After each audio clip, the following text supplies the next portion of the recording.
calls from Death Valley. Uh-huh. And it's going to be quite a year this year. It's going to be gorgeous. Mm-hmm. Well, I probably won't make it, but I'm too busy finishing my next book. Which is? Oh, I'm not even going to say. Oh, how about the general topic? Can you talk about that? Power. Power. Power. Yes. What do you think all this is about? I always thought it was about power. Everything you and I have discussed tonight is power. Is about power. Yeah.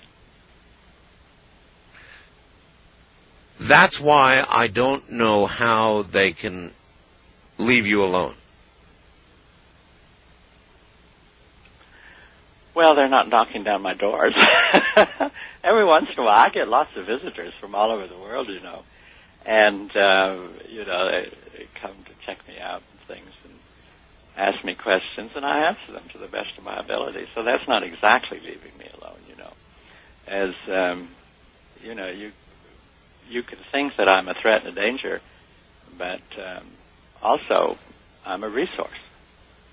I mean, I've aligned all this data and gathered it and so forth. Well, let's think about this. Take our president, for example, President Clinton. Oh, dear. I don't talk about individuals. Well, a generic president. All right, let's talk about a generic president. A generic president has an idea of a social change he wants to make, and he's going to make this by executive order. Yes. Can this president, this generic president, be certain that this idea, this inspiration, was his own? Now we're talking about power. Yes, I know. Well, if we're talking about generic presidents, it's my impression that they work for the real powers that rule the world. That's what I've heard, too. Yes.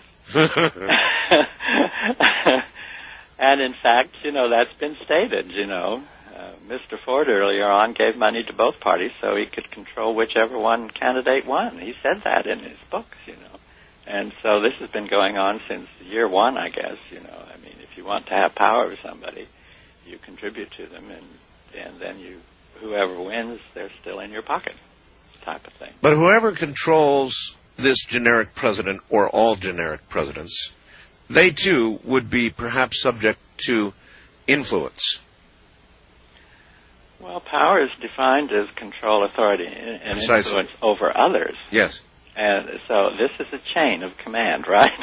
Yes, sir. I mean, you can track it up to the top, and you can see these generic presidents are playing a part in a chain of command, so it actually goes up higher and higher and higher.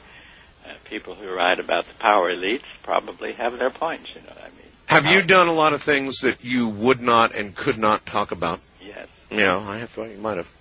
Listen, what an interview this has been. I have, in my program, I have 1 hour left, and I can always open the lines and allow people to ask questions, or I can allow you to go to bed and get a little sleep, because it's like about 5 o'clock in the morning back there. Yes, it is. And so what I do is I leave it up to my guests always at this time to bail out and get a little bit of sleep and start their day or whatever, or stay for one last hour. It's all up to you. Could we have another interview sometime? You bet we could. Okay, let's do that. All right. Then, Ingo, I have an appointment at 10:30 this morning. Believe me, I understand. The world does not live as I do. Ingo, thank you. You're welcome. Thank you. You're a wonderful, wonderful interviewer and have your own deep, penetrating insights. I wish I could interview you. You must know everything. Maybe one day, Ingo. Good night. All right. Good night. We'll be right back with Open Line Unscreened Calls.